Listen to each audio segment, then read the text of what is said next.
Please subscribe to the channel and stay with me. This story only unfolds fully if you hear it to the end. The room smelled of polished wood, expensive leather, and something older. Linen pressed with care, secrets trapped in the fibers. Vienna in late spring was soft and golden. Sunlight falling through the tall windows of the Schubert law offices, casting rectangles of warmth across the faces of family members who hadn't spoken in years. Outside, the Ringstrasse shimmered under a sky so clear it hurt to look at, and trams rattled along their tracks like a heartbeat too fast for the room to match. I sat quietly in the back, hands folded, watching my relatives with a mixture of anticipation and dread.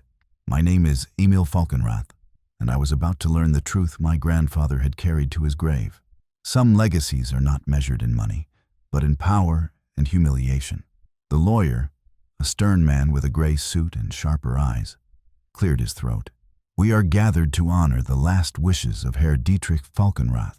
He paused, letting the words sink. "He left each of you a share of his estate." Gasps and murmurs filled the room as envelopes were handed out. Cousins whispered numbers, aunts and uncles blinked in disbelief. One by one, they opened the envelopes, their joy punctuated by sharp exclamations. There were bank accounts, stocks, properties in Salzburg, London, and Prague. Millions.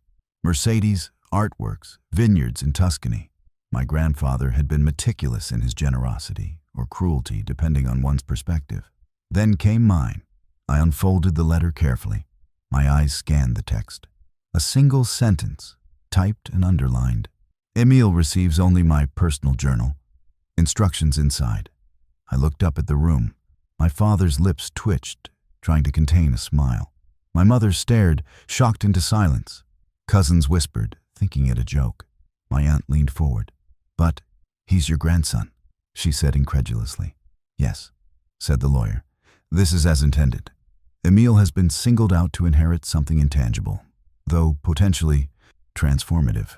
I sat back, heart pounding, not with anger, but with the faint thrill of recognition.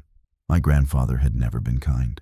He had been a man who believed weakness should be tested, loyalty proven, and character forged in fire. My inheritance was a puzzle, a test, a weapon. When the others left the office, celebrating, hugging, or arguing over their new wealth, I stayed behind. I opened the journal. The pages were neat, handwritten, meticulously numbered. The first pages were full of family history, accounts of business deals, secret properties, offshore accounts, whispered alliances. He cataloged betrayals, omitted debts, and unspoken manipulations. By page 27, he began addressing me directly.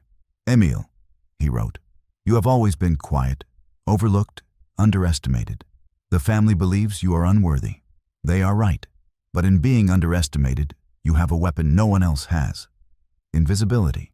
You will use this to reclaim what you deserve." The instructions that followed were precise. They revealed shell companies, assets mismanaged or ignored by my relatives, legal loopholes, and the vulnerabilities of each family member's fortune.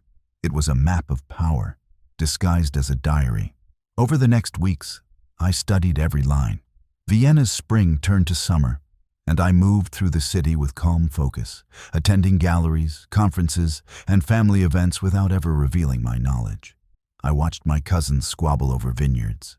I listened as my father bragged about stocks he thought were untouched. Each time, I made mental notes, cataloged weaknesses, and remembered my grandfather's words. "Invisibility is your sword." The moral dilemma was constant. I could strike immediately and take everything, ruin every cousin, aunt, and uncle who had treated me as insignificant. Or I could wait, bide my time, and make it perfect. Patience had been taught in my blood. My grandfather would have approved. By autumn, the first moves began. I contacted lawyers abroad under my own name.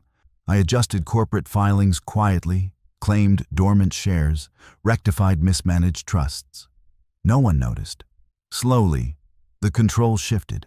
Family members received letters from foreign auditors.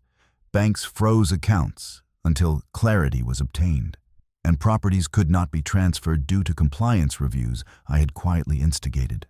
The whispers began.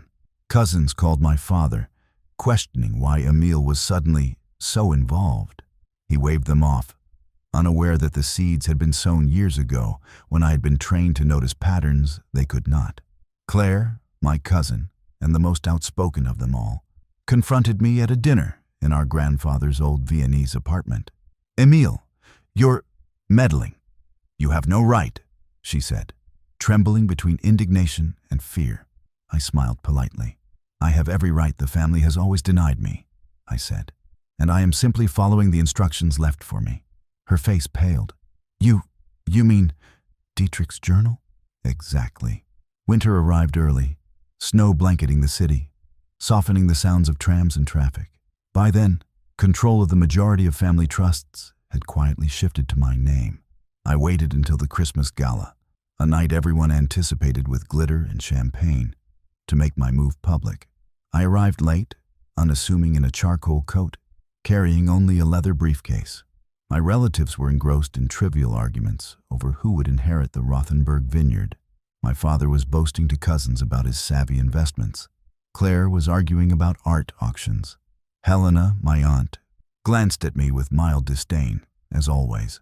I placed my briefcase on the table, opened it, and laid out copies of the latest filings: trusts, corporate ownership transfers, auditors' reports, and foreign bank confirmations. The documents were clear. Every asset they had believed secure was now legally under my control. Silence fell, heavy, suffocating. Glasses were left halfway to mouths. Champagne fizzed, unnoticed. My father's face went pale. Claire's jaw dropped. Helena looked as if she might faint. I spoke softly. 13 years, I was invisible, overlooked, written off. Today that changes. The assets you celebrated, the millions you believed you inherited, they are mine to manage. Not as revenge, but as justice for being underestimated for too long. Someone whispered. He did it?" "Yes," I said. "Exactly as grandfather intended. He knew the family could never see me coming, and I followed the path he left for me." Arguments erupted. Shouts, threats. My mother tried to intervene, but I raised a hand. "Please, let me finish." I described briefly how I had learned every loophole, every weak point, every oversight. I did not gloat. I only outlined the undeniable truth. Invisibility had been my inheritance. Wealth was only the consequence. By spring, the family had splintered.